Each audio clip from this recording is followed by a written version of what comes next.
Hello there. So, this one's a bigger topic. We're working with greed ideology here. So, we've been slowly but surely working up towards this in the last few. The idea is to really take a look at how greed may be placed at the center and how things are affected when the practices of greed, the valuing of greed, the morality of greed, how all of that is affecting our society as a whole is going to be most of this session. But I am going to dive somewhat quickly, just as an introduction, into how it might be affecting education. Okay, so we're going to do some work in those different levels of kind of existence, right? So I haven't really talked much about this map. That's coming, I swear. In fact, the last session is going to focus on thriving pedagogy. So the last session of this issues of thriving section is going to sort of put it all together, and we're going to look at this map overall. Okay, so fully aware of the fact that we haven't really talked about this, but it's coming. All right, so yeah, this notion of the pursuit of happiness, I wanted to kind of start there. Why are people greedy, right? And oftentimes it's because they're pursuing some version in their head that they think is connected to their own personal happiness. So that's why you see the word happiness in quotes there. But the pursuit of happiness as greed. So I'm going to couch everything in that because I think there's a certain level of both deliberateness with greed and subconsciousness where I don't know that people are trying to be greedy, right? That's their overt and sort of recognized intention for doing things. But I think both of those are there. I think sometimes you have people who are very overtly being that way, and you have people who are, making decisions and acting in life in a way where it's not oftentimes really what they're either paying attention to or intending for. So, this is not something that you have to look carefully at for the moment, but I just want to let you know, sort of, I do have a presentation. I'll provide the link for that. It's actually a Prezi, Prezi, presentation where I put together this very complex flowchart. What I wanted to do here was just start to figure out like how things might actually be connected and how they're affecting one another. So I'm actually going to spend some time going through that with the on the greed side. So let's start with a very basic idea here, right? So greed as the pursuit of happiness. Greed, for lack of a better word, is good. You may recognize that quote from the movie Wall Street with Michael Douglas, and it's become sort of an iconic line.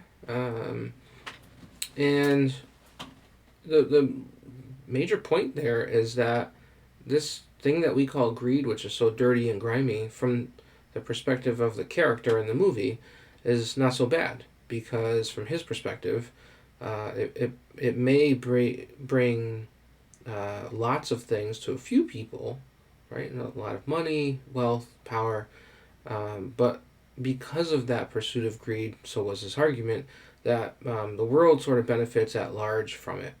So greed, for lack of a better word, is good. Obviously, this is not the point that I'm going to make, but from the perspective of people in the very high levels of wealth, this is something that I am imagining is something that they form their thinking, rationales, and moralities around to justify the things that they're doing on a very regular basis. So, let's take a look at what is going on in our society. So I borrowed this graphic from, there's a great YouTube video, it's been around for about, 10 years or so, I think at this point, and it's like a 6-minute video that looks at the actual distribution of wealth in the U.S. at the time. And you see the vast concentration to the right. And so here's some of the numbers. The top 1% owns 40% of the wealth, while the bottom 40% owns 1% of the wealth.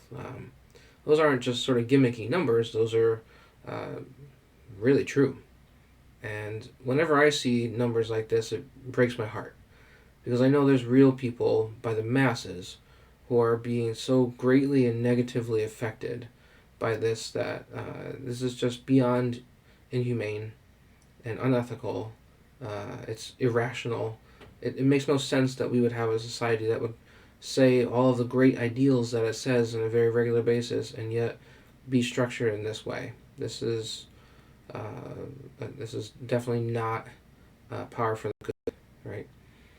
So the wealthiest 40% owns 95% of the wealth.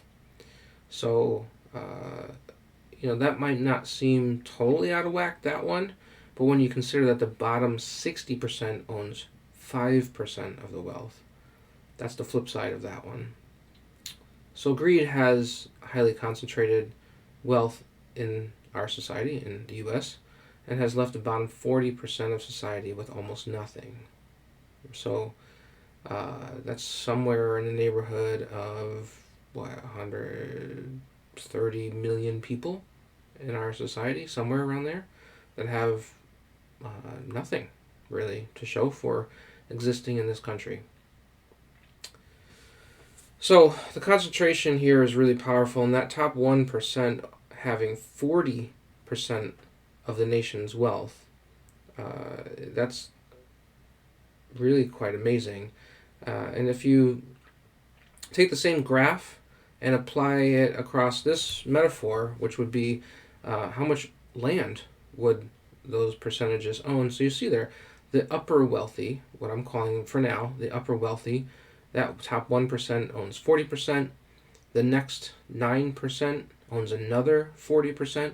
So that's 80% right there, just between, just in the top 10% of this country alone. I mean, the numbers are staggering, right? The next 30% owns 15%. So that's where you come up with 95% right there, right? So 1%, 9%, that's 10, 30%, that's 40. And if you add up their percentages, then you have 95% right there. So that means that the bottom 60% owns a combined 5%. This is, it's sort of mind-boggling, right? And it's incredibly sad. But at the same time, we see the amount of hardship and suffering that this creates. And as I pointed out in the previous session, money itself is a made-up construct. And the ways in which, and I only scratched the surface in the last session, but the ways in which it runs as an ideology in this country and affects things at the secondary, tertiary, and so forth levels is so staggering. So here we are, and this is our current state of distribution, and it's terrible. So greed. So this is, if you look at the flow chart itself, I'm not going to spend a lot of time on the actual flow chart, but this is the bottom left of the flow chart. So pursuit of happiness leading to greed, right?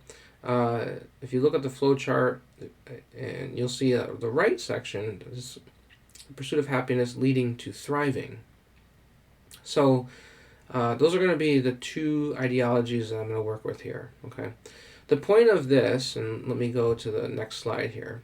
The point of this is to sort of start with, how does greed operate if it's an ideology, and how does it continue to be so successful in terms of creating so much damage and so much suffering that we as a species not only keep allowing for it, but keep participating in it. You have to think about things in the grand scale of life experiences that have happened in just this country alone, not to mention the world, because the same patterns are certainly across the world, if not worse, globally in some cases here.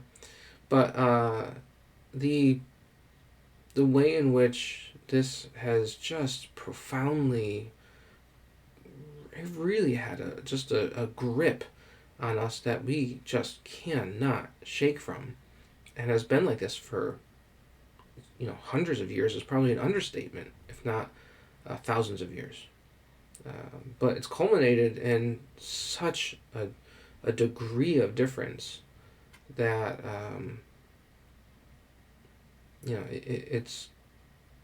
it's no mystery that our kids are suffering when you have 60% of a society only having access to 5% of the wealth. Like, seriously, right? What do you think is going to happen in a society? How do you think kids are going to learn in a society where that's the setup? So, greed has done many, many horrible things. Greed has been the root of genocide, and it has been the root of enslavement. And you can see the damage it's done here in just this one brilliant depiction of what's going on in our own society, right, historically. So what we're going to do, though, is spend more time looking at what I'm calling ideological containment, which means controlling people's thoughts, controlling their ideas, controlling really for the structure and the hierarchy of the ideology itself, keeping the thing at the center, keeping it there. In this case, it's money and greed.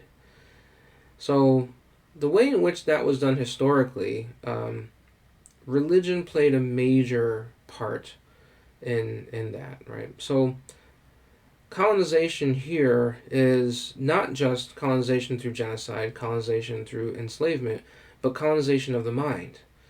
And so whether it's Europeans showing up and putting that on the natives, but when you have a 95% death rate, due in large part to disease and immune systems failing, it's more now going to be Europeans and people who arrive on this continent ideologically containing themselves, so that a very few amount of people can rise to power, just like they saw in Europe, and they had that structure already in their head. It was normal, it was real, it was natural to think about society in that way.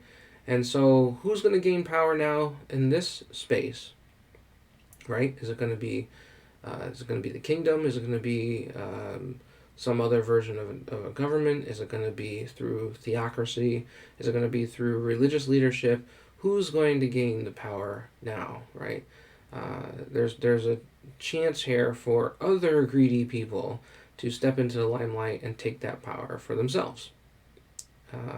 So there's that, right? So this is about colonization of the mind, because really you can't go around killing every single person who challenges you, but you can force them to think in ways that benefit you. Now, what it also means is that they have to think in ways that trick them into thinking in a way that benefits you while it's actually hurting them. So somehow you got to figure out a way to get them on board with hurting themselves for the benefit of you. Beautiful, isn't this? Isn't this lovely? God, this is depressing. So controlling people's mindsets, their values, beliefs, rationale, and practices. So religions play a deliberate role in providing an argument for greed. Religious leaders use greed and power and money to be accomplices for capitalism. So many arguments were made for, if God doesn't want you to be rich, that's because you're a bad person, that sort of thing. So people were really forced into a box if they were going to, you didn't have a choice, right? I mean, to not believe in religion itself was blasphemous, and people were getting killed for lesser things. So, a lot of risk in calling into question that core argument that religion was putting forward, right? So religion is creating this very ideological dead end that you had to adhere to, right? So instead of killing you and just taking your stuff, which also happened, this is about controlling people's thinking so that their practices act in accordance, so that they're making the powerful more powerful. So religions are espousing things like racism and sexism and heteronormativity and gender binaries that call trans people demons and such. Religions are wreaking havoc over society so that very greedy people can have a morality to back them up, whether it's for slavery or for just taking over an area and making others subordinate to them. Whatever it is, they're really leaning hard on religion to accomplish this kind of control. And religion very much plays into it. So religion has been an accomplice for these kind of behaviors for a long time. Um, Previous to this, it was things like crusades and just generally taking over areas and being quite destructive in the name of Jesus, the Prince of Peace. Like, are you kidding me? Right? So, moving away from religions, one of the ways that people have looked at capitalism is that it actually becomes its own religion, in a sense, right? And here's a cartoon espousing that in its own way. Capitalism is a religion, banks are churches, bankers are priests, wealth is heaven, poverty is hell. Rich people are saints, poor people are sinners. Commodities are blessings, and money is God. The core aspect of this country, the core ideal, is that people have a right to initiate and enact in favor of their own opportunities, right? That's a core ideal of this country, is to be able to follow your own opportunity and become successful. But that's a very roundabout way and a very flowery way, an idealistic way of simply saying you are allowed to be greedy. Because success here is measured by wealth. So pursuing greedy intentions is what this is all about. Now, go back for a second. In Europe, that was still in the throes of various forms of feudalism, is using a different hierarchy and different, not so different, but ideology of greed. I mean, they're still working with an ideology of greed. They're just using a different method of feudalism. Now, capitalism was starting to creep in various ways in Europe for quite some time, and made people think that they had more opportunity. They weren't just in sort of direct subjugation of the crown, that there was more opportunity for them. So that was starting to happen. And certainly as Europeans were making their way over to this continent, they were starting to see that shift real hard in their favor, right? But this is about, every person now has the right, and every man specifically has a right to pursue their own greedy intentions. All right? It's going to be bounded by some laws, but there's justifications for hurting people and eventually hurting the planet for the sake of being wealthy. And in today's world, it's still occurring. This picture here is a picture of a company over in China, I believe. And you see the massive space there with people jam-packed in, just doing, the low entry level of manual labor that's required to make a lot of products and sell a lot of them. So these folks would be, the peasants of a feudalist society. They would be very much at the bottom. And this is what is built into our current structure right now. We rely upon this kind of organization and structure right now so that, we can get a cheap shirt at Old Navy, right? Or H&M. That's what we're looking for here. So, rich people are saints, poor people are sinners, and there's faith in exploitation. That's capitalism as a religion, right? Going back to the flow chart here, what I'm gonna do is take some time to go from sort of onto the left side of things and to the right side of things. So right now I'm actually going up the the left side. My apologies. I am going up the right side and looking at things like consumer class and all. Basically, the flow chart here is not the important part. I'm not sure even why I'm referring to it, but I am. What I'm looking at here is the consumer class, the employee consumer class. And so I'm calling it that because there's really two primary functions of each one of the economic classes. We normally just call them poor, middle class, affluent, wealthy, right? But I'm calling them the poor employee consumer class because those are two primary functions of these classes. As we move towards the very wealthy classes, they're not going to be called the employee consumer classes anymore. Their function changes. Okay, we'll get to that in a bit. So this is it, right? If you're an employee, you're working for a company, and in your employment, you are making a salary, but you're making somebody else way more wealthy than you are by doing your work. And once you're done with work, you also have to consume. So in the role of consumer, you are making somebody else wealthy. Maybe the same person, depending on if you're buying from the same product from the same company that you're working at. But you're contributing in two ways that the wealthy class cares about at all, which is you're employed by them to do the bidding for them, and you're consuming, so that also makes them wealthy, right? So you're employed in making the product, and you're also buying the product. Maybe not that same specific product, but you get the idea.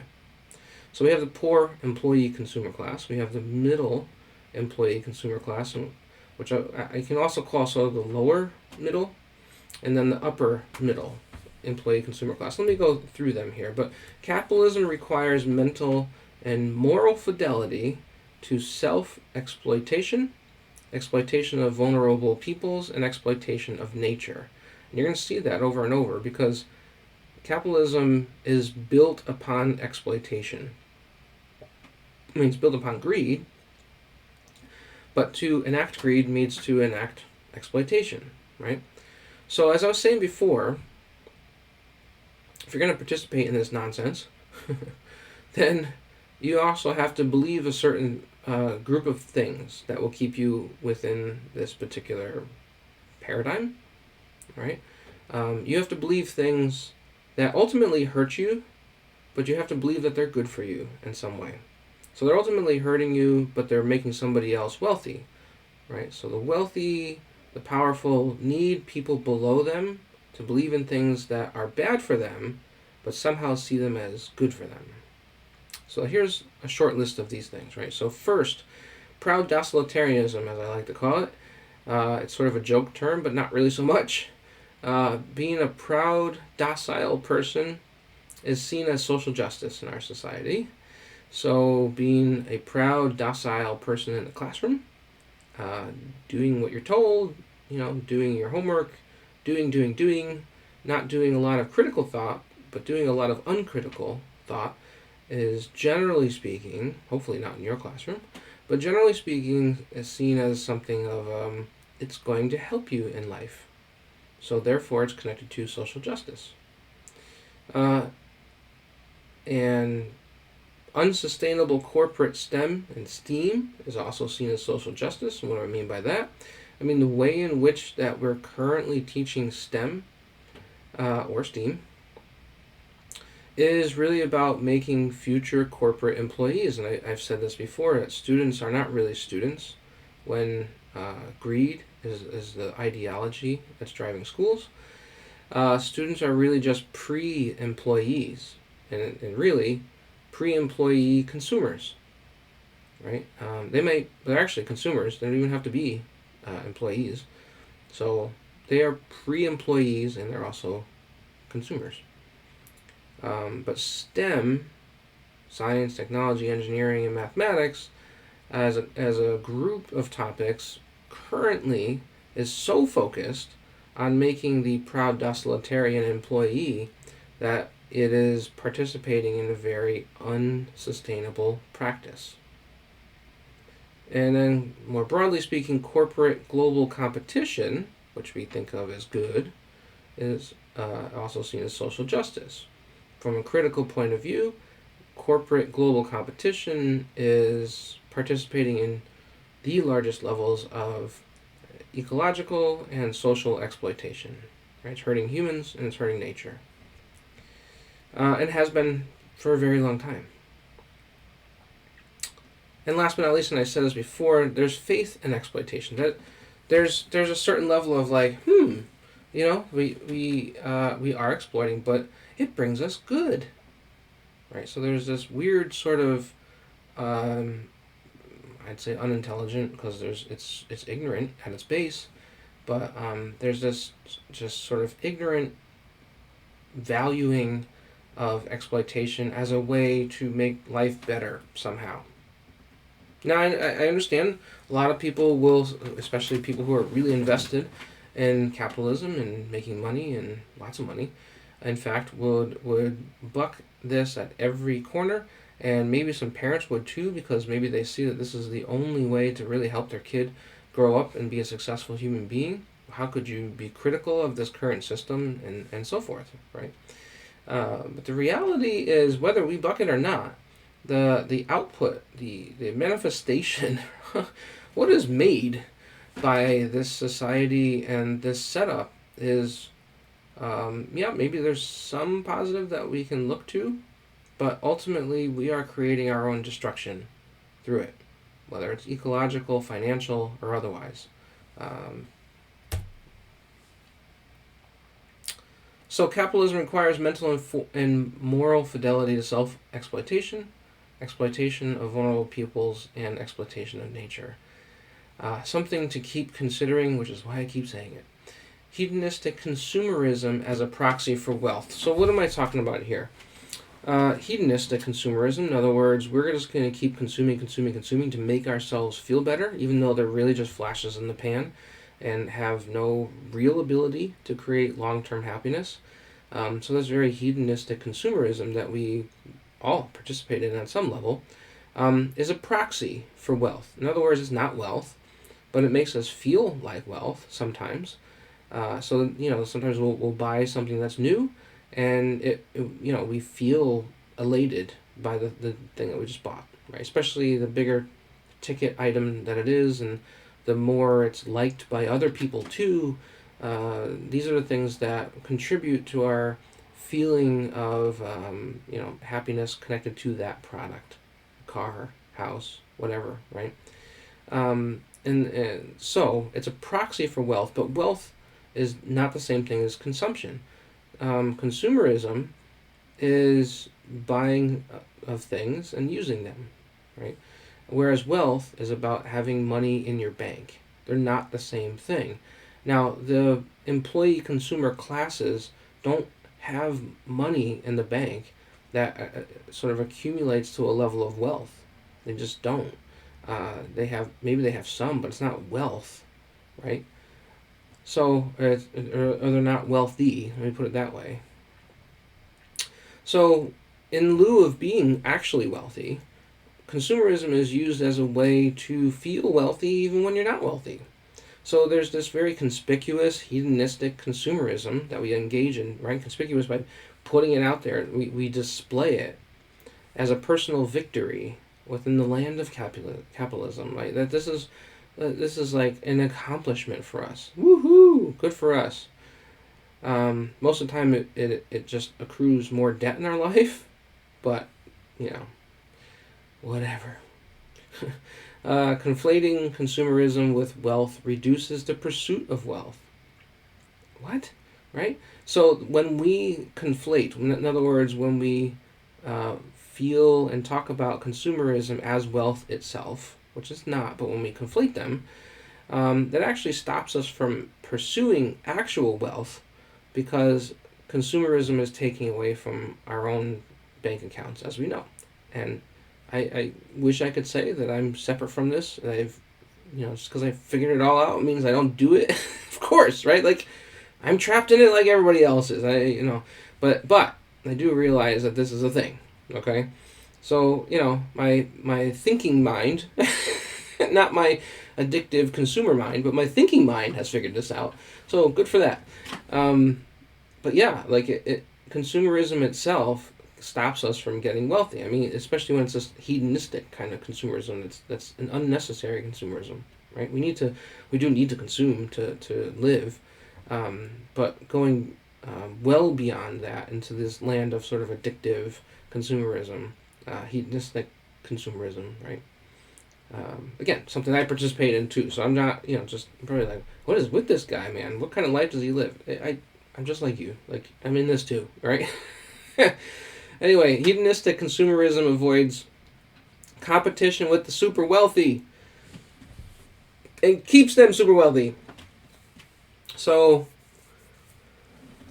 right, we buy things that makes them wealthy. We buy things that makes us not wealthy, or we buy a lot of things that we don't necessarily need, but it helps us deal with the challenges of dealing and living with life on a very day-to-day basis, because this is a very hard society to live in. No matter how many times we want to tell ourselves it's lovely, it's really hard to live in this society.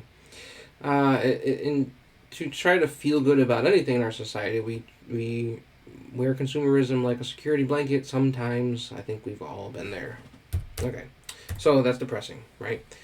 But nonetheless, yeah, that's kind of where we're stuck. So the poor employee consumer class, you can call it just a poor class if you want. I'm purposely calling it employee consumer class to keep drawing out the two ways in which that class contributes to the wealthy becoming wealthier. So you've seen the numbers already, the bottom 40%, so 135 million people would be in the poor employee consumer class. And they have about 1% total of the wealth. Now, this is where I said that I would make some connections with education very specifically, not just talking about the society at large with this greed ideology. So here's some of the effects that I think are worthwhile talking about. So there's a lot of discussion right now about cognitive engagement, and this series of videos will talk about cognitive engagement down the road. But I thought I would introduce it now. So what happens when you're talking about levels of wealth or classes? How does that connect with or relate to levels of engagement? So levels of wealth and cognitive engagement. So how does that play out? So here we have the poor employee consumer class. First is cognitive engagement is highly compromised by the larger context of stress caused by financial struggle and survival. I think that's really important for people to understand, especially if you're not poor, that being poor is a highly, continuously stressful, chronically stressful experience, and it's not something that people can just separate themselves from so that they can have the cognitive space needed to learn, especially learn things that might be difficult and challenging. So right there, first statement out of the box here is that being poor means it's going to be harder to learn, not because of not having money, but because not having money creates a lot of stress. And so having continuous stress means that your cognitive abilities are constantly compromised because you're stressed out, right? Living in constant fear of not having money takes priority over all things in life. Very few good opportunities are available, if at all, making it so that there is more continuous dealing with additional challenges and unpredictability around them. I'm not sure if that's grammatically correct. I don't really care at this particular moment. Here's what I'm saying is there's not a lot of great opportunities when you're poor. And so not a lot of great opportunities means not a lot of great decisions, which means not a lot of great things happen in your life, which means you got to deal with not a lot of great things. That's really stressful, and that creates for more challenges and more unpredictability, and every day adds into that. It becomes cumulative, and it's really difficult to try even to get out of this. Recent studies have shown that it takes about 20 solid continuous years of doing everything totally right to get out of poverty. So that's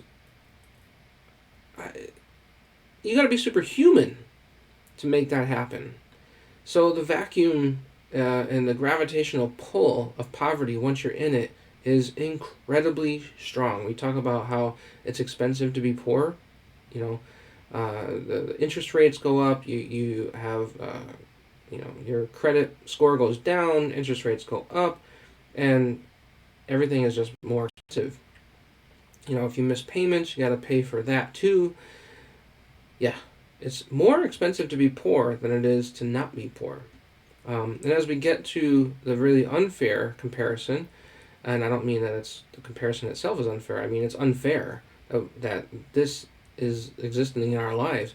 That rich people are so rich that their money makes money. Right? So you have poor people who are living in poverty. I hate saying poor people, right? As if it's some sort of identity. Poor is a condition that we have to deal with, but it's not our identity. You have people who are dealing with poverty, and their poverty is more expensive to deal with than a person who is wealthy because their money makes them money. It's ridiculous and heartbreaking, and it enrages me, clearly. If you're dealing with poverty, your lives are inevitably chaotic because of constantly living on the financial edge of complete disaster. Technology, especially for academic purposes, is reduced usually to a cell phone in most cases. You have to remember that there's no Wi-Fi is $70 a month, right? So who's got $70 extra a month when you're poor? It's not a thing. So having Wi-Fi, you have to give, if you're going to have Wi-Fi in your home, you have to give something else up. $70 worth of other things to give up. So this is why kids and families only have a cell phone and they don't have Wi-Fi. All they can afford is a cell phone. The cell phone takes priority because at least it can call people and you can take care of life a bit more. But a Wi-Fi, you need some other form of technology that can use it, and that's expensive too. So $70 a month plus the expense of a laptop or some device or iPad or whatever. Okay, working class poor get chastised for any decision that they make that does not align with the perceptions of higher economic classes. In other words, no matter what working class poor people end up doing, they're damned if they do and they're damned if they don't, usually in the eyes of middle or upper middle class people, especially folks who are, the wealthier they are, the more judgmental they tend to be of folks who are poor, right? So there's no winning there, and so this constantly brings about this sort of perseverating feeling of constantly being wrong or failure in the eyes of others. So that sucks. This is I can understand if you're somebody who has lived an entire life middle class or above. And it's not a lot of the stuff is not intuitive. You don't just know these things. So it's really easy to judge somebody who is going through poverty and judge them harshly and judge them as not making right decisions and perceiving them to be lazy and perceiving them to not be intelligent and perceiving them to make bad decisions and blah blah blah blah blah. But I'm telling you right now, if you haven't lived through it, you have no idea what you're talking about. And all you're doing is adding to the wounding and the chronic stress that somebody is feeling. So, in a lot of sessions right now, there's a lot of talk about implicit bias. And I have feelings around that. But this topic definitely connects with that. Implicit bias in this sense is just simply you have no idea what you're talking about because you haven't had that experience. And if you're judging somebody for something that you don't know about, then maybe you need to stop judging them, right? Um, this is a lot of this stuff is counterintuitive, and as teachers, you know, it takes work and it takes sort of a willing effort to deliberately do this kind of work to see what's underneath the veil there and what are people's experiences, because they may not trust you and they may not want to talk to you because maybe you've been or maybe the faculty has or their school climate has or the district in general does look down and provide very negative vibes directed at people who are dealing with poverty.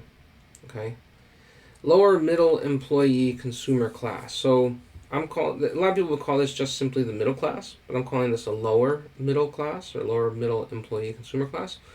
20% of the country would fall here, and you can see this is not anywhere near wealthy. I mean, these people are still, I wouldn't say scraping by, but they're not doing great either. They have a cushion, but as soon as the water tank goes or the roof needs to be replaced or whatever, that dwindles pretty quickly. So this group has about 4% of the total wealth. And I wanted to start throwing some numbers at you so you can get a sense as to what I'm talking about here, right? So people who are dealing with poverty don't own anything, right? I mean, in terms of actual assets, they don't own really anything. The car is still being paid off, or is still, they're still working on paying it off. And then you're renting. That's in the poor. But in the middle class, there is some house ownership. And this here would be $350,000 house is not it's not the bottom level house for sure, right? This is still above a lot of people's pay grade, but I'm putting this here because I wanted to sort of show what the more ideal middle class home would be like. So the ideal middle class home probably would not be in the 100s or really even 200s, depending on where you are in the country and all that kind of stuff. But so I'm using Connecticut right now because that's where I'm from. I'm going to use that as my frame of reference here. Okay, so it might be different where you're at for sure. It might be more expensive, might be less expensive, but out here right now, dealing with the pandemic and people moving out to the suburbs from the cities and prices going up in the suburbs right now, and that's a pattern that's going to supposedly be sticking around for years to come. The houses are going up. People's equities have gone up somewhere on average around $60,000 in the last year or so. That's a huge jump, right? So what are we looking at here? So this is, if you're not familiar with town Avon, the median income for this town is around 200 to 250,000 family income per household. So that's still pretty high, right? It's not a, but in terms of middle class, this would be a very preferable space to be. Anyway, look at the numbers here. This house is going for $349,000, and the estimated Zillow configuring of what the mortgage might be is $1,900, right? Various things are going to be added to that too, but I'm just going to go with that for now. So to survive, here's the metric that I'm using to survive. A lot of times people say you need to have at least 3 times what you pay for mortgage or rent to get by. 3 times is definitely not enough. That does not leave any room for anything to go wrong, right? You can get screwed over pretty quickly with 3 times. So I'm doing 4 times just to be a little bit better, but even that is still really not enough. To afford this house, the combined income after taxes needs to be about $8,000 a month. That's a lot of money. This is already teetering on upper middle class, right? This is not lower, but I wanted to show this is what lower middle class is oftentimes aiming for. They want to get a lot of times here. So we have a property size of almost an acre.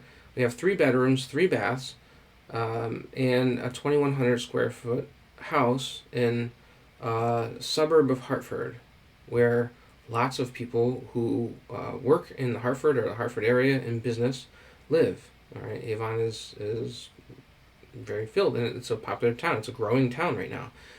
with people who are from various businesses in the Hartford or Hartford area. So that means that you have to bring in somewhere on the order of 150,000 before taxes. To be able to live here and have some money that would be a buffer, right? So this doesn't include things like student loans and other expenses, car loans and all that. This is just really to afford the house and pretty much get by. Credit cards and all that would probably still be building even with that combined 150. Now, 150 is at this rate, 150 combined in a house is still kind of on the lower end. It's sort of middle class, right? But it's not high up middle class. So, what are people here experiencing? So the super wealthy, or what I'm going to call sort of the lower wealthy and the upper wealthy, you'll see that in a bit, make more money in a month or less than it takes for the middle class employees to make it in a year. Okay, there's a real big difference here. So let's sort of start with that perspective in mind. Middle class suffer greatly when economic circumstances suffer. So when there's an economic downturn, when there's a recession and depression, middle class is going to get hit really hard, as is the poor class as well. I mean, that's for sure, right? But the middle class is going to be one of the classes that feels it as well. The middle class use their consumerism as oftentimes escapism and ways to compete conspicuously, but there's also a bit of a restriction on it. You can only go so far, because if you do, you're going to be in the land of credit card debt pretty quickly. But consumerism, hedonistic consumerism is what I'm talking about here, not just like, buying bread, milk, and apples. You need to think about this in terms of it being much more sort of hedonistic, right? Things that we really enjoy, things that make us feel good, flashes in the pan, that kind of stuff. That will get us in trouble in this group. That'll get us in trouble for sure. All right. So when businesses fail, the middle class lose their jobs. Okay. Or even when businesses just want to consolidate, middle class lose their jobs. So it's typically not the wealthy people who are losing out by the consolidation or the business closing. It's typically the middle class. So the middle class definitely suffers when there's economic and business negative turns. Personal debt and worrying about the next economic challenge is constant. Personal savings accounts, if they're there, are small and diminish whenever there is an economic challenge. All right, so what I'm calling the lower middle employee consumer class and cognitive engagement. Cognitive engagement is fueled by two simultaneous beliefs: meritocracy and upward economic mobility, neither of which are probable in this society, since staying in one's economic class is more probable. There's about an 80% chance that you're going to stay in whatever economic class you're born into in our society. Okay, now that means there's a 20% chance that you'll change, but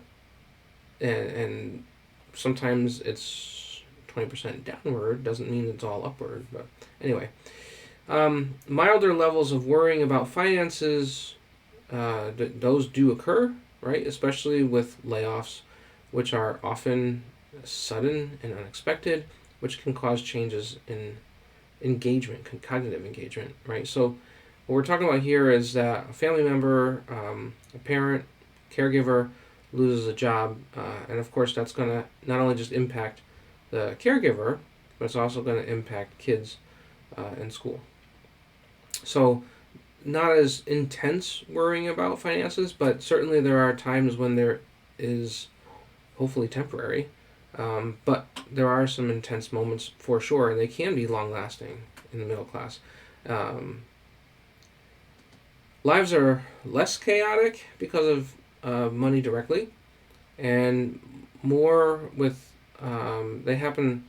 The chaos itself does still happen with life changes like moving, divorces, job changes, job loss, career changes, additional higher ed, right? There's times when people have to go back to school for their job, which means more time working and more time, working because of work needing you to go to school, so you're working for school now.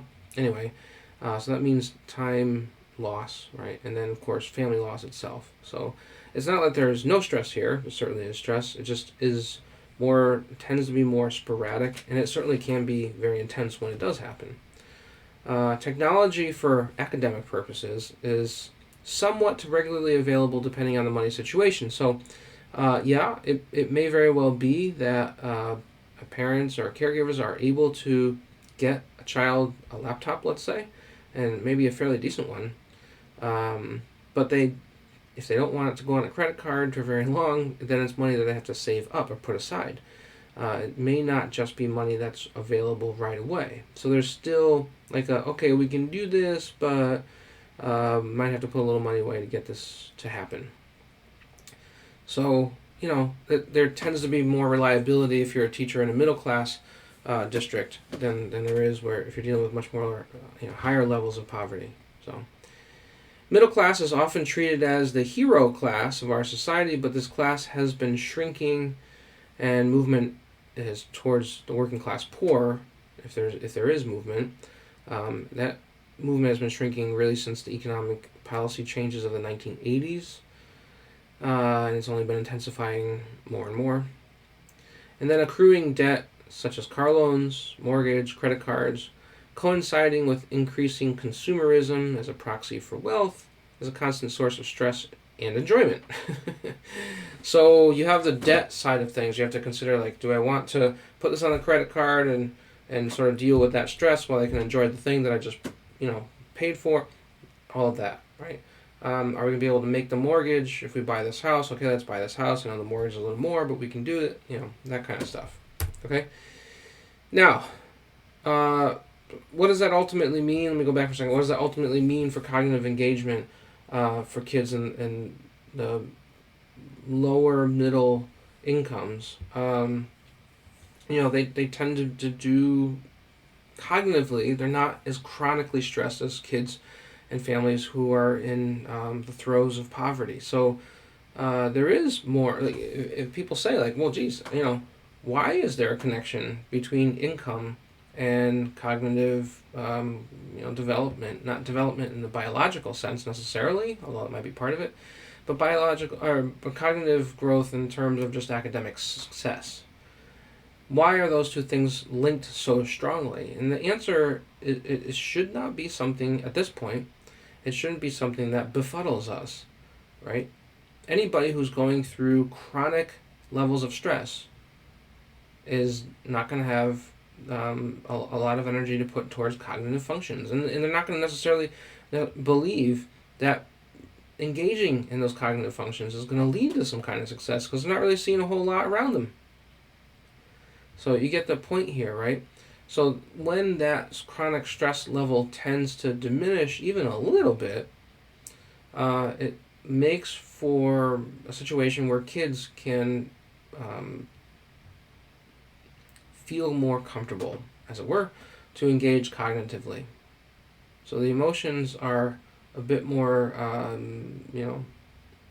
calm, peaceful, so you can, function cognitively better. Now, it doesn't mean that somebody who's poor doesn't have the same cognitive ability. Of course they do.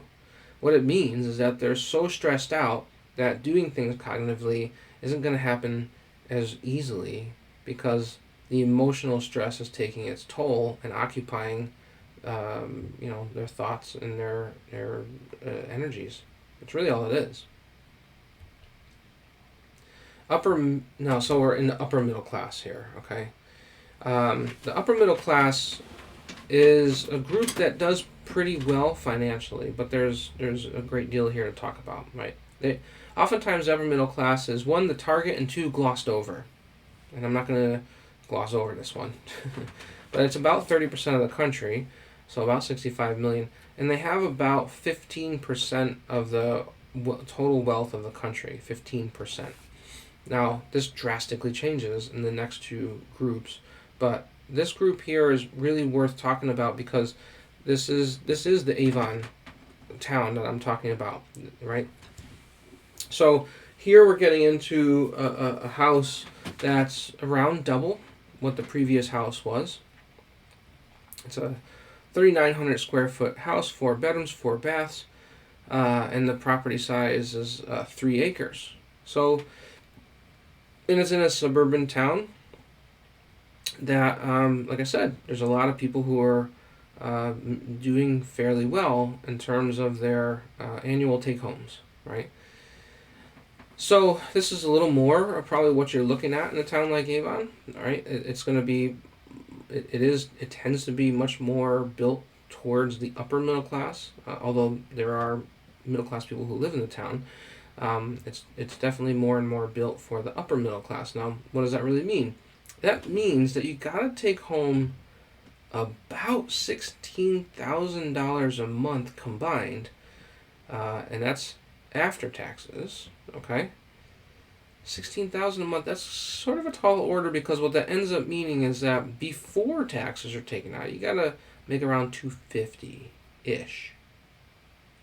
Right, combined. Now that's really in order to just take care of the very basics of the home, the property, maybe paying for food. Right. Again, this is not all the other expenses of like buying a new car if you're doing that, or whatever, big expenses come your way. If you need to replace the roof, well, this is a bigger house, so the roof is going to cost more too, right? This is probably a $10,000 to $15,000 roof if the roof needs to be replaced, as opposed to the smaller square footage house, which might be $6,000 to $8,000. So there's things like that that are part of the consideration process. Obviously, the newness of the home, right? If it's newer, then things like replacing a roof isn't going to have to happen right away unless there was some sort of issue with construction. The hot water heater should be new, the oil tank should be new, right? You just probably brought a refrigerator. But the other thing about this too is, don't forget, the square footage is more, which means you have to buy more furniture. You have to buy more, right, to fill up this space. You got a 3-car garage there, right? That's implying that you have at least 2 cars. Whereas the other one maybe had 2 cars as well, but this has an option for a third and a giant driveway, so maybe 4. Anyway, you get the idea. So the upper middle class are still not anywhere near what the super wealthy are making, and their same sort of ratio applies here. So whatever they're making annually, let's say somebody is making $250,000 a year, and that's just one person making it, let's say, and maybe somebody else in the home is making more. That $250,000 a year, as you're going to see in a little bit, is just a blip on the screen of a very wealthy person. $250,000 is their mortgage, okay? If they have a mortgage. Right. So keep that in mind. Middle class still suffer greatly when the economic circumstances change.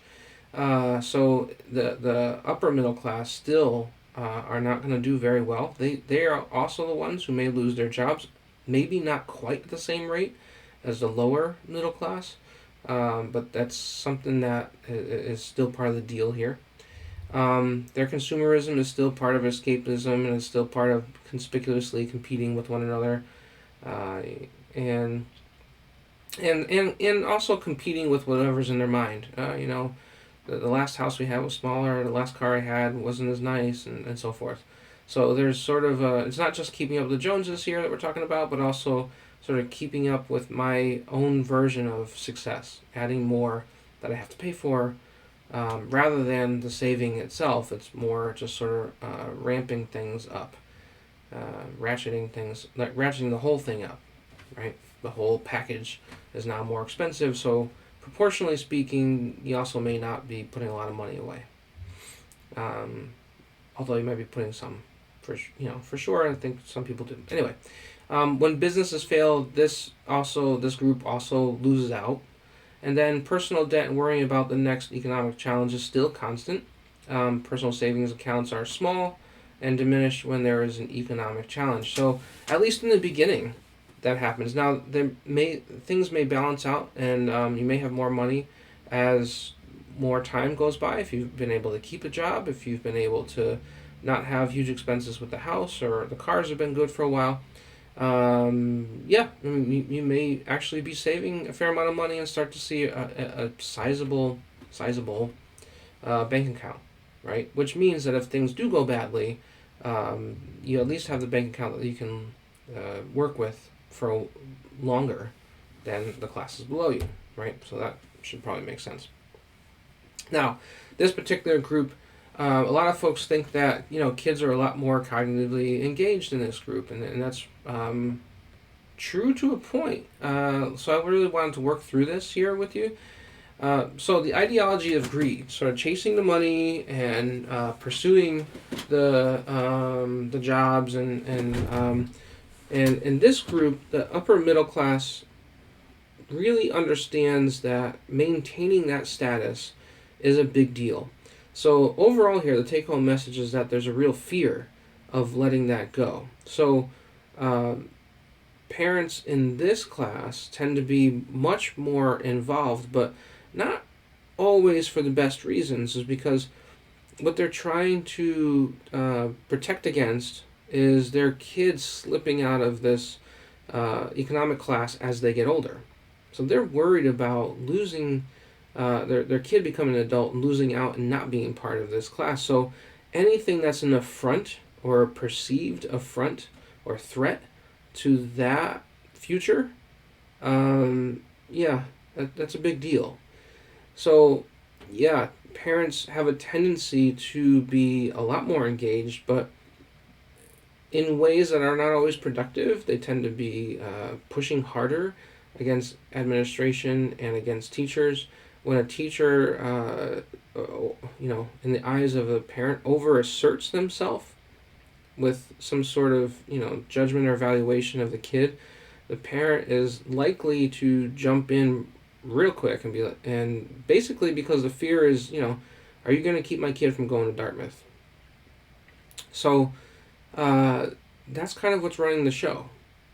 And it's not so much with the middle class, the lower middle class, because there's not as, even though maybe there should be, there's not as much of a fear of losing out, even though that group tends to lose out. If a group's going to shrink, it's the lower middle class, whereas the upper middle class, maybe there's just an awareness of how much work has gone into making this status now part of their own lives and what it takes to keep it, that the threat seems so apparent and so visceral and so on the surface all the time.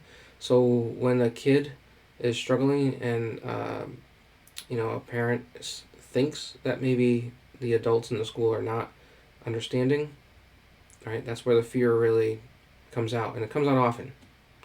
So that's something for teachers and administrators to think about in those contexts, because a lot of times maybe the kid really did do something wrong, but is it something that the parent is perceiving as keeping them from, as I said before, getting into Dartmouth down the road.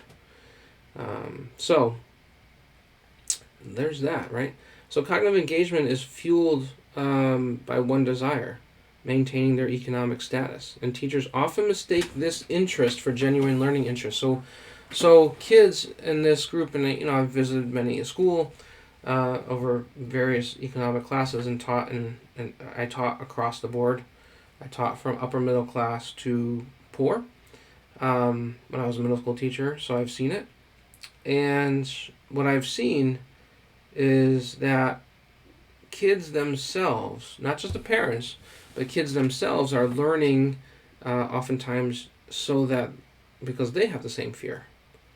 Maybe they're not quite thinking of it that way, but something is there that's connected to that. So they're struggling with that, and they are not always learning for the right reason either.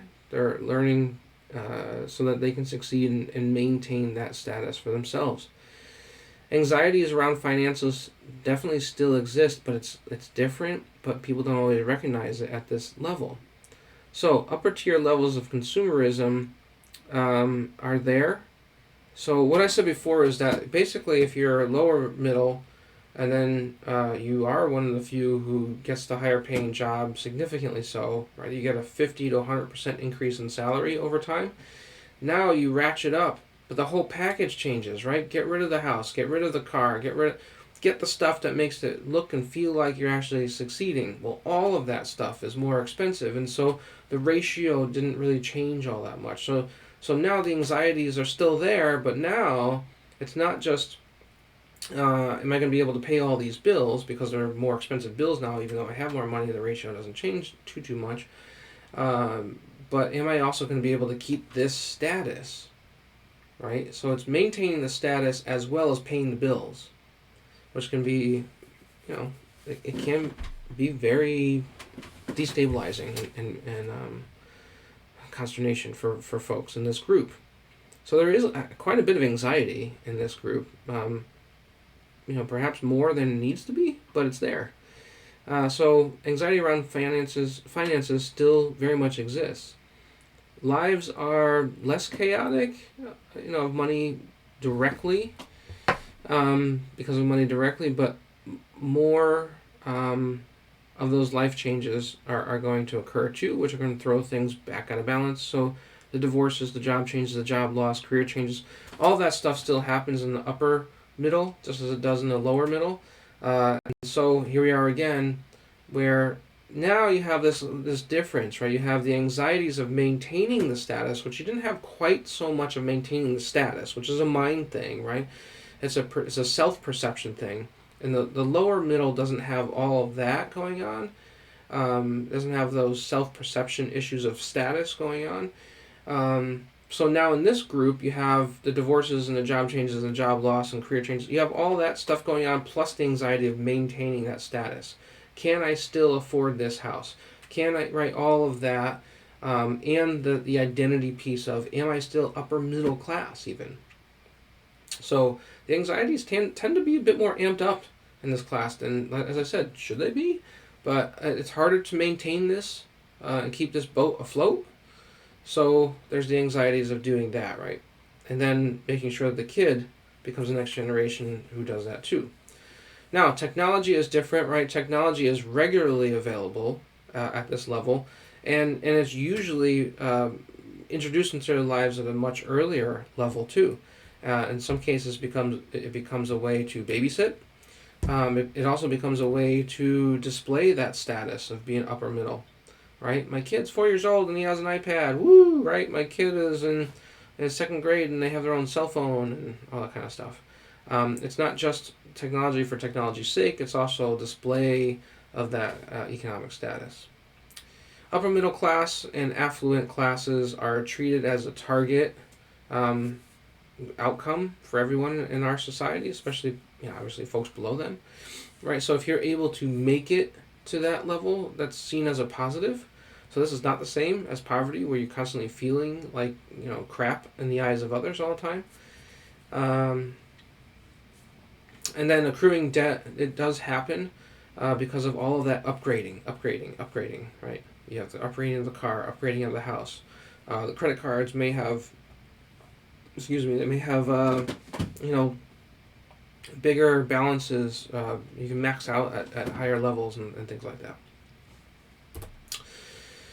Now, parental involvement, I was mentioning this before with the upper middle class, but parental involvement based on class is different. And a lot of times people go, well, gee, why does this happen?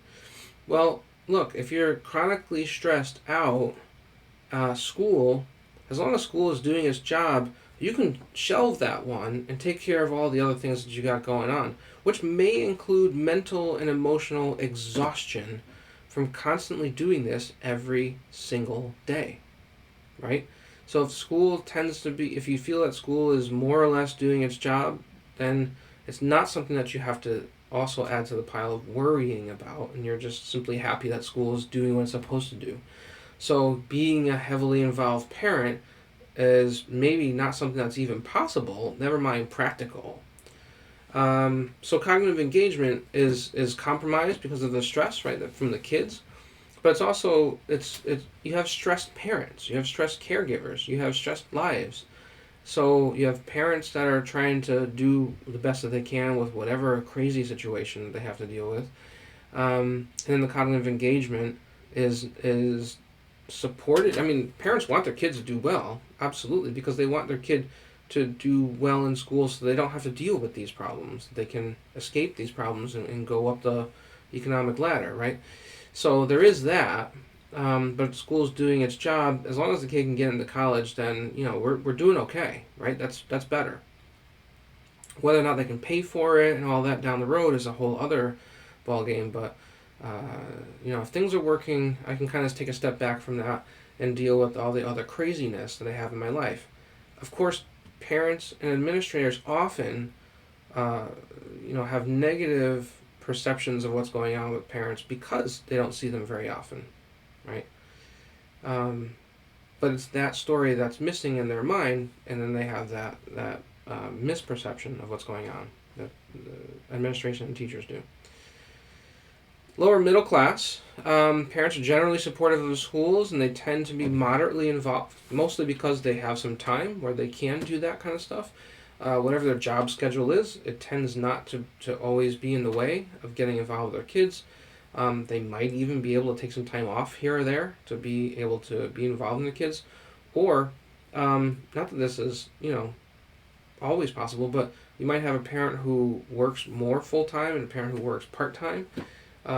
So sometimes that kind of stuff is going on sometimes in the lower middle class, but not often. But regardless, you tend to have a bit more flexibility, a lot less stress, a lot less chronic stress overall. And so parents can be a bit more involved, but they're not so like in your face. And then the cognitive engagement is certainly encouraged by the parents for their kids, but it's also balanced with teachers' expectations. So if you're a teacher in a lower middle class district, then you tend to feel like you do have quite a bit of say for the student, and parents tend to be generally supportive of those kind of assessments and all that. But in upper middle class, there's a walking on eggshells that happens all the time with teachers because of the way in which parents very nervously and aggressively push back. So again, with that fear being that loss of economic status, the parents are very involved and trying to make sure that they're sort of clearing the way for the kid so that there's nothing keeping them from ascending into the upper middle class level themselves, right?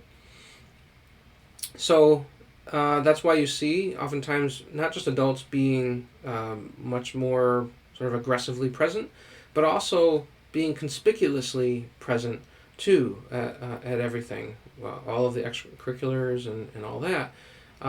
Part of it is there's a motivation there to also see each other there too, right? Like it's part of the deal. It's not just supporting the kids, but it's also, it is supporting the kids, right? I'm not gonna go that far, but it's also seeing the other parents there, and there's a bit more of that kind of cultural competition going on as well.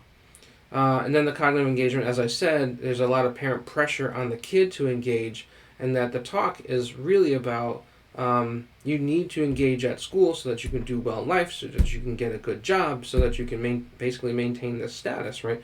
So there becomes a bit more ego-driven cognitive engagement there. All right, so the top tiers of this, one of the main questions that I asked myself a long time ago was, what's going on in terms of us thinking separately about the environment and social justice issues? Why are we constantly thinking about those in very separate terms?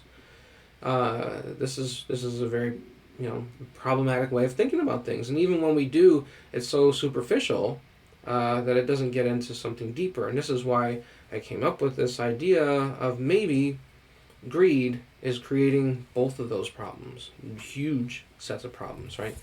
So as we look into that, it's really that wealth concentration motive that has been creating so many of these problems. Wealth concentration, sort of at the top, puts pressure on the poor, right? Puts pressure on the lower middle class, puts pressure on the upper middle class. And so everybody has to be really subservient and in this pressure cooker constantly, because it's the dominant executive consumer class that is running the show. And so you have to be subservient to them if you're going to have any luck of having the meager wages that one would get, right? And because that upper middle class sort of feels like they're knocking on the door of the lower wealthy executive consumer class, they play this game of sort of upping all of their consumerism as a way to kind of feel and display like somehow or other they're wealthy too, which they're not, but they like to play that game in their mind that they think they are. So the upper middle class plays that game, while the lower wealthy, and by lower wealthy I mean millionaires here, right, and multimillionaires is what I'm really talking about. And the upper wealthy is the the billionaire class. So the lower wealthy would be sort of the millionaire class, multimillionaire class, really, and then the upper, because the upper wealthy class is just that billionaire class, that top 1% that we are talking about so much. So again, capitalism requires mental and moral fidelity to self-exploitation, to exploitation of vulnerable peoples, and exploitation of nature. That is how you get rich in this country. Okay? Even if you win the lottery, you're still relying upon lots of poor people buying a lottery ticket. And so much of that money comes from people who are looking for a way out too, right? So this group here, okay, has a considerable amount of money. What I'm calling the lower wealthy executive consumer class. So they have they're about 9% of the population in the country, and they have about 40% of the wealth combined. Okay, 40% of the wealth with 9% of the population. Okay, that only gets worse as we get to the next layer. But so what does that look like? Well, if you remember, the house that we just looked at in the upper middle class was somewhere in the range of 700,000. This is 4,700,000. So there's a big difference. So when we're looking at this, right, this is a huge spike. That curve is very pronounced now when we get to this group. Okay, so there is a 10 times jump than what you're seeing in the previous upper middle. The lower wealthy is about 10 times the upper middle, if that makes sense, okay? So $4.7 million for this house. And what basically you're looking at here is a mortgage of $24,000 a month, which means you got to bring in about $100,000 a month after taxes, and you got to bring in about 1.6 million a year household before taxes. So this is not your average job that we're talking about here, right? So there are pipelines in our society that lead to these kind of jobs pretty quickly, and they oftentimes start by being born in this group. If you're born in a lower wealthy group, you're very likely to land there as an adult. So wealth concentration depends on a significantly lesser paid employee consumer classes, plural, who have mentally and morally, they have that fidelity to their own exploitation of vulnerable peoples, and exploitation of nature. So wealth concentration depends heavily on the lesser paid classes to have fidelity to the various kinds of exploitation, including exploiting their own selves, right? Wealth concentration relies on the lower classes to be bought into exploitation and having that faith in exploitation that I've been referring to. Okay? So, the lower wealthy make more money than it takes the middle classes to make in a month, certainly. That's a very general, broad statement, but the lower wealthy here are making somewhere on the order of about 10 times the amount, right? So if we go back for a second, you're probably forgetting the numbers now because I've been throwing so many at you. But here's the upper middle class, and they need to bring in about 16,000 a month, which is, if you think about it, it's like, wow, that's a lot of money. Okay, 16,000 a month versus 100,000 a month, right? So not quite 10 times, but certainly getting up there.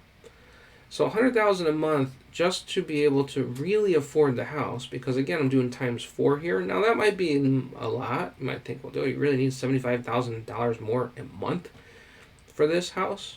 Maybe not, but for all the other things that you're doing for the house, and I'm not even, again, not talking about cars, even though there's this gorgeous little roadster here.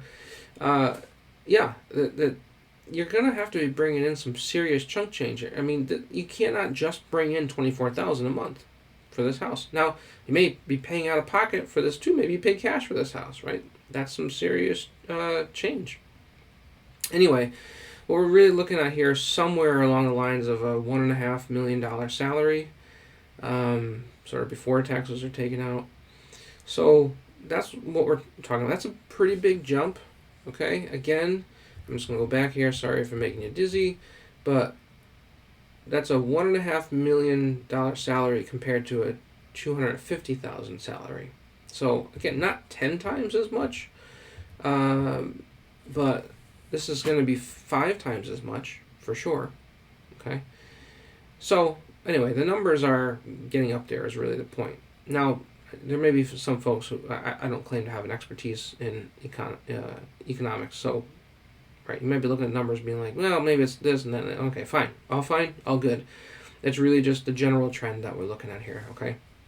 Anyway, so the lower wealthy, we're talking about lower wealthy, right?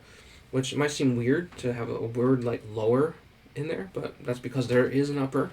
So the lower wealthy do well no matter the economic circumstances. For the most part, the lower wealthy do pretty well. They're likely not to be hit nearly as hard, if at all, when things start to go bad. They have to be really, really bad for it to reach this level. The lower wealthy use their consumerism as expressions of power and domination, and definitely with competition with each other. And also, whatever image of success they have in their own head. And even when their businesses fail, the lower wealthy still profit personally, right? You hear about folks who are CEOs in smaller companies and the failure of I shouldn't say small, maybe more moderate. They get paid off, so they'll get some sort of a bonus for being a bad CEO. You hear about that kind of stuff in the news all the time, and a lot of it is because if you think about it, right, these homes and everything that they have in their life. They need money to sustain that. So they're losing their job. They're basically getting a giant pension so that they can maintain their lifestyle and hopefully get another job someplace else that would maintain this lifestyle. So there's a reason why those bonuses, which seem ungodly and seem horrifically unfair to the rest of us, but that's one of the big reasons is that they have so much that they have to pay for that they need that money in order to pay for it. Just, their bills are 10 to 20 times ours. So they need 10 to 20 times the bonus check. I can't even believe I'm talking about this. But that's how it happens, okay? Anyway, this is not me being sympathetic to it. It's just understanding where it's coming from. But, yeah, I have problems with it. Don't worry. Now, the last part here is personal debt only through personal mismanagement. And their money makes them money. So the personal debt certainly can happen, right? If somebody starts to really go nuts, whatever the things might be, big money tends to bring about big problems. So there's that. But if that's not the case, their money tends to make them money. So if you're a millionaire, what do you do with all that money?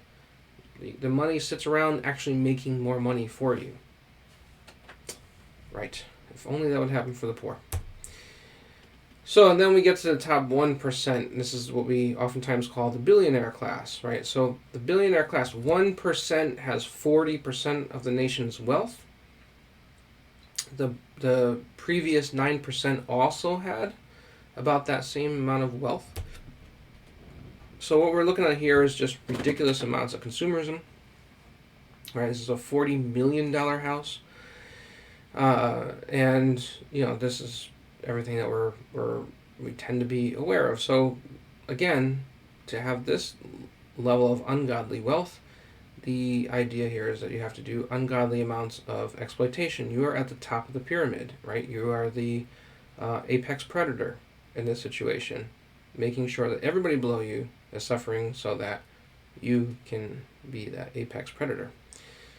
So, yeah, hedonistic consumerism. The upper wealth make more money than I have here in a month. I should probably change that. I mean, they make more money in a second than it takes for somebody to make in a month, oftentimes, right?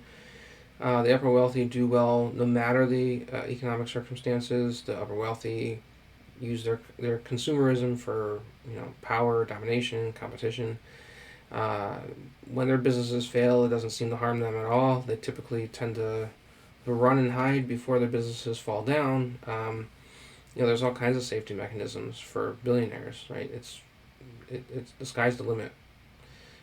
So no personal debt. That's ridiculous. Even if you're a billionaire with all kinds of problems, you're still fine, and the money is making money, right? So yeah, this is a very challenging, to say the least, situation. So here we are. I wanted to sort of bring our attention back to the fact that we're talking about ideology, because putting greed in the middle here, greed, money at the middle, is what's being done currently right now with globalization. Globalization is the capitalist version of sort of kingdom colonization.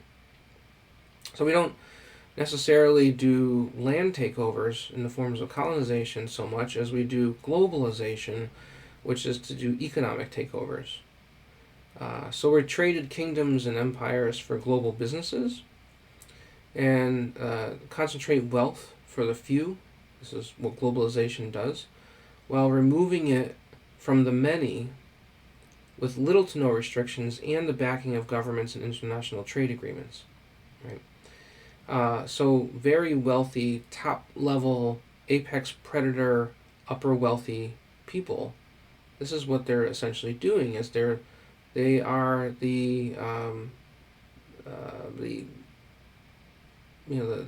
they're basically the kings and the queens of the feudalism setup, except in a capitalist setup, right? And they don't have to worry about having empires that take over land.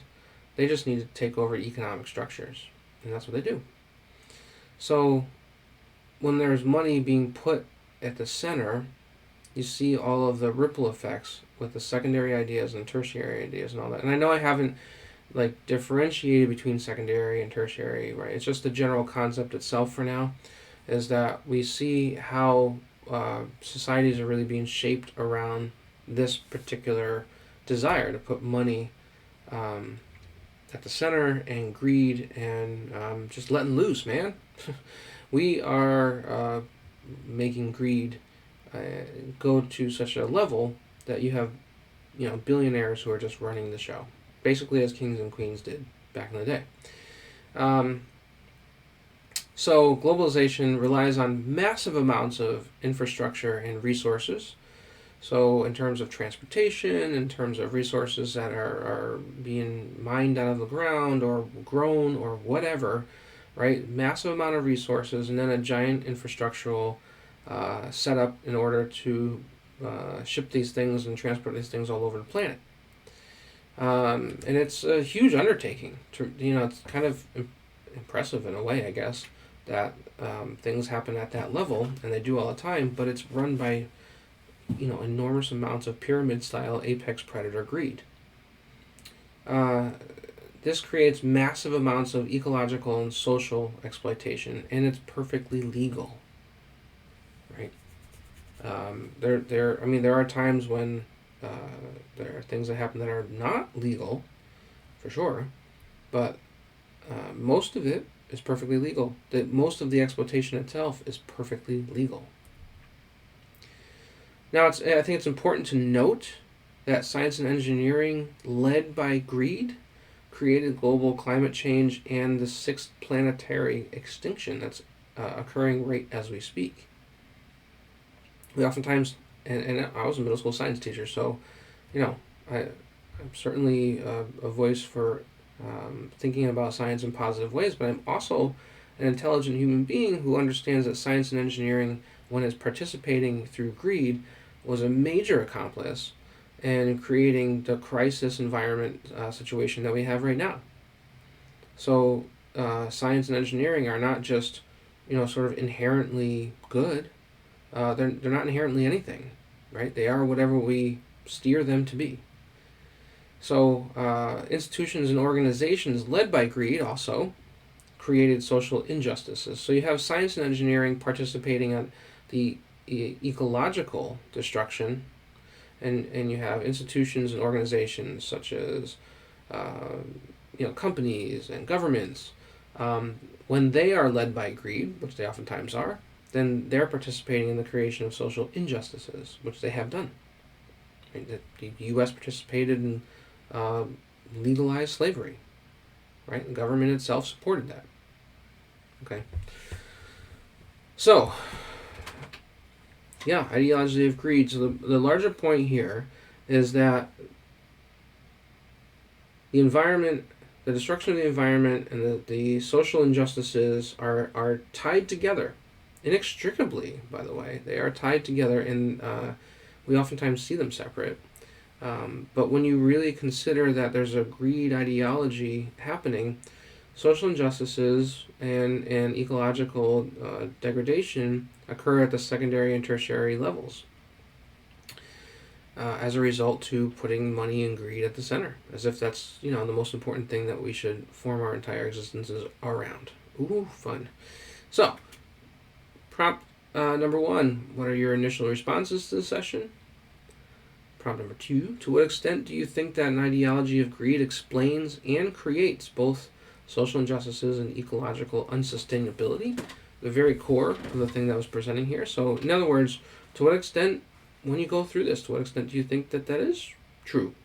Right? Yeah, you're not obliged to agree. You don't have to. So think it through. Right? Have I missed something, or do you just sort of flatly disagree with it? Is it, do you agree with it? I don't know. So to what extent? Number 3, to what extent do you think that parents and students are being affected by an ideology of greed? So see the section on cognitive engagement and parental involvement to maybe you might want to revisit that and have a discussion around that. Okay?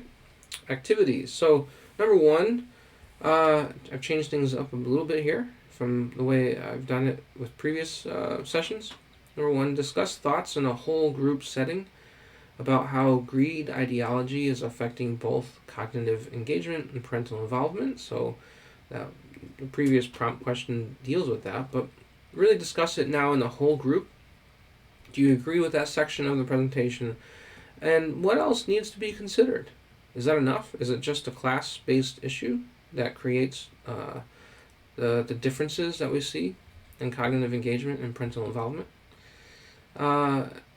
So, in other words, do you really think that's happening? And do you think greed ideology is at the core of it? Right? Sounds crazy talk. I'm sure it does. All right. Number 2, in a small group, choose one topic from any content area and discuss how it can be connected to the ideology of greed. Now, you did this in the last session, so you can refer back to that, right? So to what extent are there both social injustices and ecological unsustainability connected to that topic? So that's another layer, another nuance here that I'm adding to what you did last session. So to what extent are they both connected to that topic? Are they interconnected in some way? So interpret that how you will. Okay, it's open-ended for you to think about it, discuss it, and again, return to the whole group and record those answers and keep track of them. Okay. All right. Whew. Thanks for sitting through that one. Hopefully there was enough clarity there, and I shall see you in the next session. Hope you're doing well. Take care. Bye.